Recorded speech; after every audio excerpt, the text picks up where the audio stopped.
Peace and blessings. This is Lisa Marie Goodson of the Blackberry Beauty Transformative Academy, Ancient African Wisdom for the Modern Sister. Hey y'all, you know I had to show you this dress. You know I had to show you this dress. Today is the day of Ptah, and Ptah governs the day of Thursday, and Thursday is all about the purple. And Ptah talks about or stands for the idea of creativity. He is the crafts person, and I thought that this dress was so beautiful. And listen, I didn't even know it was a crafted dress. In other words, I looked at this dress. I got it from Ngozi Boutique on Main Street in Durham, North Carolina. For those that don't know, I talk about that place all the time. I also got these purple earrings, probably can't really see it. I got my purple bendy, didn't get it from there, got it from the Indian shop.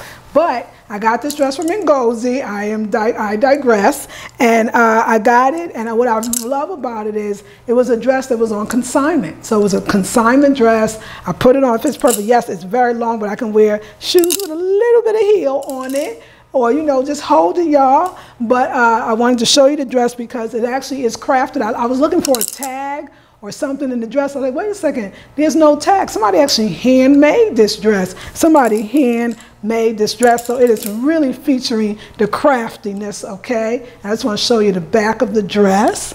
So yes, and the beautiful sleeves. And of course I have this wonderful necklace that I got from, I don't even want to talk about it. I think I got it from like Forever 21. This was when I was in New York. Anywho, won't do it again, but you know what? It works.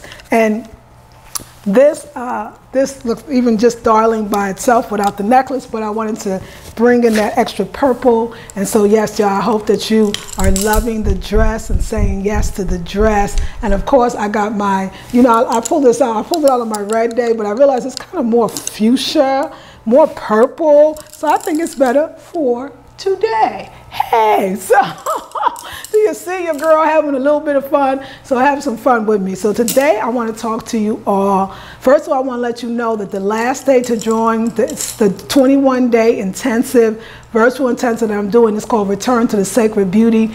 It is tomorrow, Friday at midnight.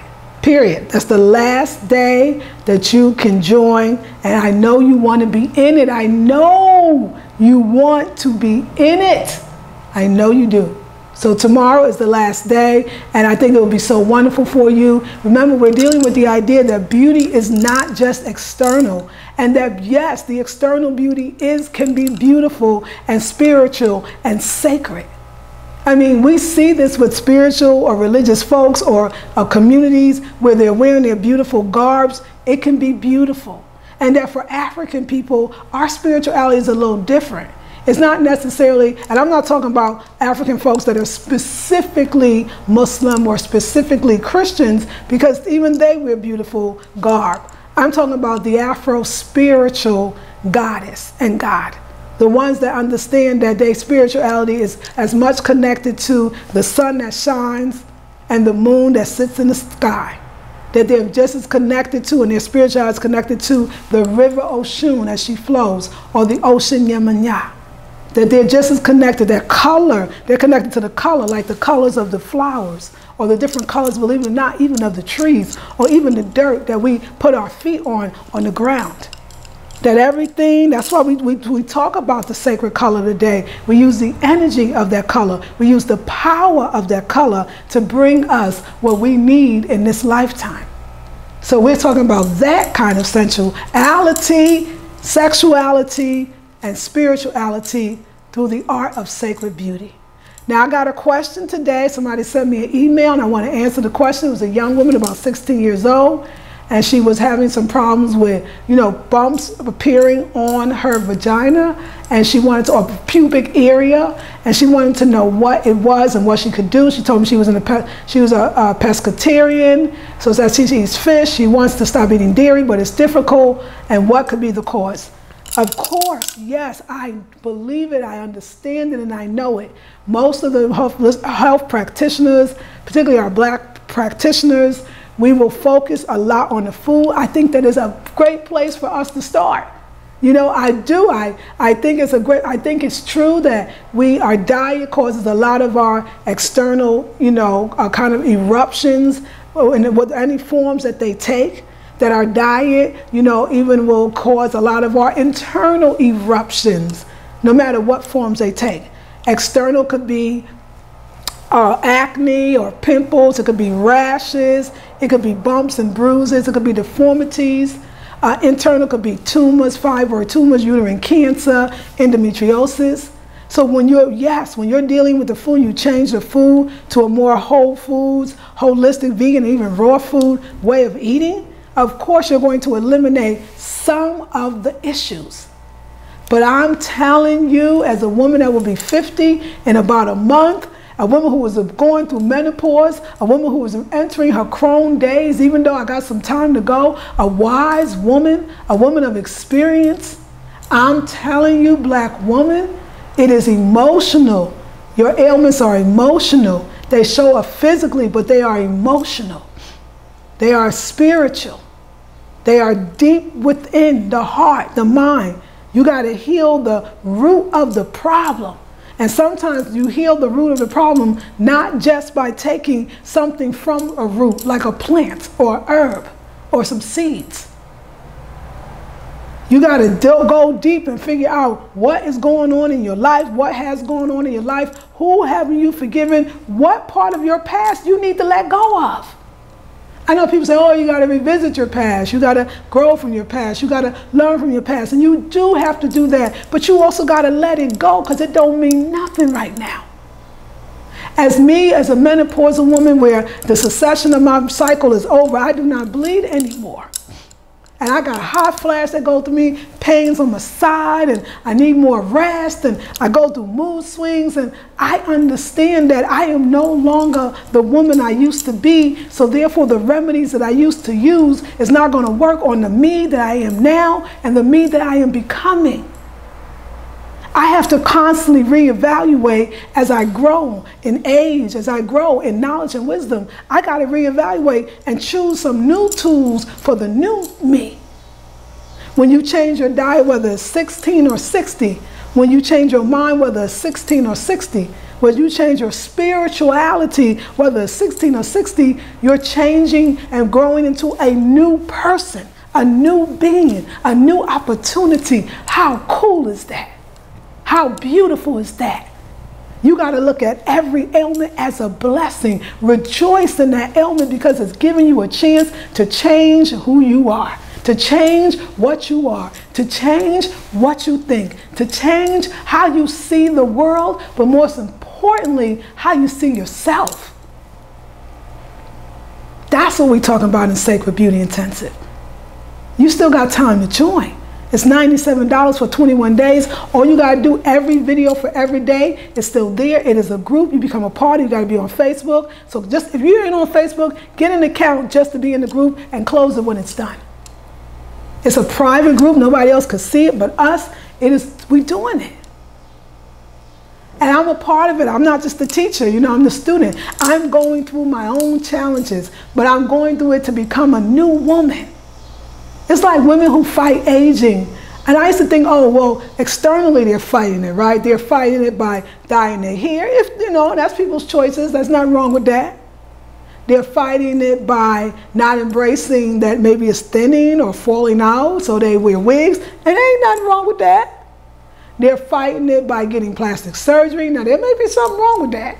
But they're fighting it by all these external things, you know, and in actuality, none of that is still going to stop the changes that is going within, that is going on within. And that when you understand them and not try to drug them, even with herbs, although herbs are amazing, herbs are fabulous, herbs can aid in the change of life, and you should have them. I'm not saying anything against them. I don't want anybody coming after me. I'm saying that I still have to sit still with me. I still have to decide who this new me is. I still have to love the self that is emerging, but also mourn the death of the one that is leaving. But I got to let her leave. I got to let her go. No matter how great she was, how much she knew, how spiritual she was, how much knowledge and wisdom she had, I have new knowledge and new wisdom. But it's coming from the very old and the very ancient. So I just, y'all know I get in it. you know I get in it. So for my Afrocentric Home Decor channel, I know this is not that, but for that channel, I want to tell you that me and my husband, or the rest of y'all watching, we did include some new, we bought some new plants. So these are our babies. This is what I do now. So when you know you're getting older, you really focus on plants as children, because your children is grown, my daughter's grown, my husband's children have children, and we got this other little baby. So this is our babies, because you got to take care of them, water them, love them. But they also, you know, they like to be around you. They like to surround you. They're part of the sacred beauty. And anyway, if you join, this week we're talking about internal beauty. Next week we're talking about external beauty. And I'm going to talk about a lot about plants as beautifying you. So in your next selfie, why don't you take a picture with yourself next to plants? I'm telling you, it does something for your spirit. It does something for your picture. It does something for your image. It does something for you. It don't matter what you say and do. You just have to have a clue. Black woman, you're the one that ruled for many centuries. And it ain't elementary, the work we have to do on ourselves. But sometimes you got to trust someone else to make choices for you, but only if you approve. Because really, you still got to dig down deep side in you and find the fuel to do the work at hand. You don't have to throw away the frying pan. Just put better foods within. And if you're still trying to birth some more kin or connect to the ones that's within, so you're still looking for friends, if you go deep, you'll always win. I know there's a plan for you. It's reflected in the things that you say and do. And all I want to do is put my arms and wrap them tight around you. I love you all with all my heart. This is Lisa Marie Goodson. Just off the top, just a little love from the ancestors that I wanted to give you. And again, remind you, tomorrow is the last day to join the Sacred Beauty 21-day intensive, Return of the Sacred Beauty. Right now, I've been putting my feet up and resting, and I'm going to continue to do that. I have a class to teach my Sacred Beauty, so if somebody wants to join now, you can get into the intensive. Once you join the group, it's at 7 p.m. and I'll come on live, and we're going to have a great conversation. We're talking about signs and symbols and omens to send you messages to keep you beautiful. I know, y'all, it's the truth, it's the truth. Love you all with all my heart. This is Lisa Marie Goodson of the Blackberry Beauty Transformative Academy. Ancient African wisdom and deep healing for the modern sister. Peace and blessings.